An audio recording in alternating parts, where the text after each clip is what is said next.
Hey everybody, it's BW the Marriage Guy. I want to thank you for joining me for this episode this week. Last week I told you, pick it up. That's right. Pick up the conversation, the argument, discussion that you had, or maybe you've been avoiding for the past couple months or a couple weeks. So this week, I want to challenge you a little differently. I want to challenge you by talking about this. I want to help you to change the way you see your spouse.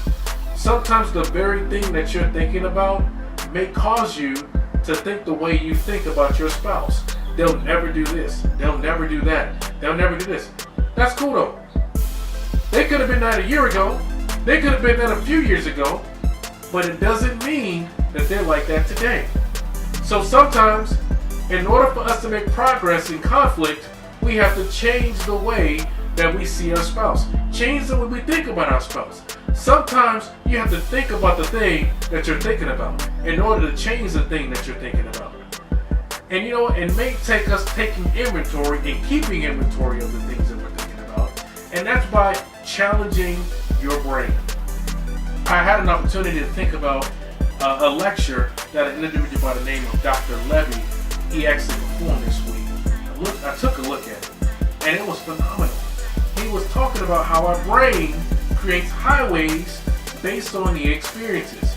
And sometimes when we focus on the experiences, they can create thoughts, they can create mindsets, they can create a mentality based off of what we've experienced and what we've seen and what we think about for long periods of time. So this week, I want to challenge you to do something. I want to challenge you to renew your mind. And some people ask, well, how do I do that, Bruce? That's a good question.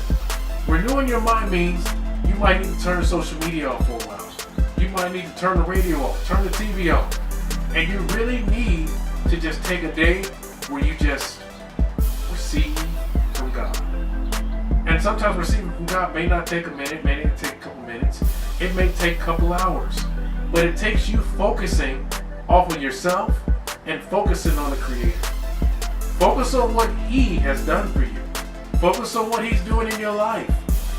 Sometimes you need less noise to just hear from that still small voice and what He's trying to do. He may be telling you to let it go. Let go of some things that have happened to you. He might tell you to let go of your anger. Let go of your resentment. Put your guard down. He may tell you that. And I'm pretty sure He will tell you that. Because that's what's going to prevent you from opening yourself up. And sometimes those things prevent us from changing this. So this week, I challenge you. Take some time to focus on what God is trying to tell you. Get in a small room where nobody has access to it. And then ask God to help you to change the way you think. Thank you for joining me this week.